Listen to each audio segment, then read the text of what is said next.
New tonight at 5:30, we're getting you ready for the North and South Carolina State Fairs. Both state fairs kick off this week, and people are busy putting the final preps on the fairgrounds at each location. And this year, there was a lot of concern surrounding ride safety. And that concern stemming from an accident that happened at the Ohio Fair earlier this year when a ride called the Fireball broke apart in midair and killed one person. NBC Charlotte's Xavier Walton is live tonight with how inspectors are getting ready. I imagine they're taking a very close look at everything, checking and double checking.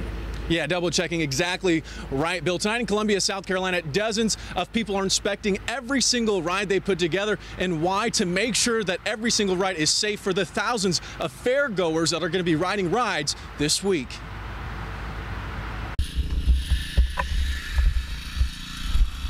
Preparations underway at the state fairgrounds as dozens of workers assemble and inspect coasters, carousels, roundabouts, and more. That is one of the paramount concerns we have here, and it always has been. General Manager Gary Goodman says inspection is a multi-step process. Unless the state inspectors say that everything can go, we can't start the ride. North American Midway Entertainment supplies the rides and gives the first inspection. Next in line is Mike Nickel. We check welds, we check for bolts being tightened and torqued correctly. Nickel works for the National Association of Amusement Ride Safety Officials and independently verifies that everything, including favorites like the swings and the slide, are working the way they should. Anything that touches the body, we got to make sure that's safe and everybody has a good time. Then auditors from the State Department of Labor, Licensing and Regulation follow up with their own check at random. Jim Knight is the deputy director. He says those concerned with the Fireball, which malfunctioned in Ohio,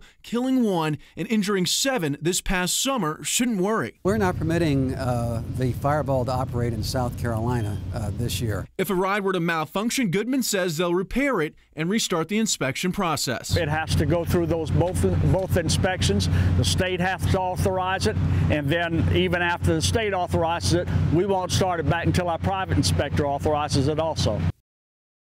So the South Carolina State Fair opens up tomorrow in Columbia. The North Carolina State Fair opens up on Thursday. That is in Raleigh. Now, right now, crews there are actually inspecting the more than 100 rides that'll be at the fairgrounds this year. There will be a couple of new rides, good news there, that you've never seen before, like a 118-foot tall tower ride and a swinging pendulum ride as well. And for the first time, you'll be able to buy wine or beer flights to sample. Guess what? There's also a lot of new food like deep-fried pumpkin pie, cheerwine funnel cake, and deep-fried crab cake cheese curds. Now, if that doesn't make your mouth water, I don't know what will. But again, South Carolina State Fair starts tomorrow, and then the North Carolina State Fair starts on Thursday. Reporting live, Xavier Walton, NBC Charlotte.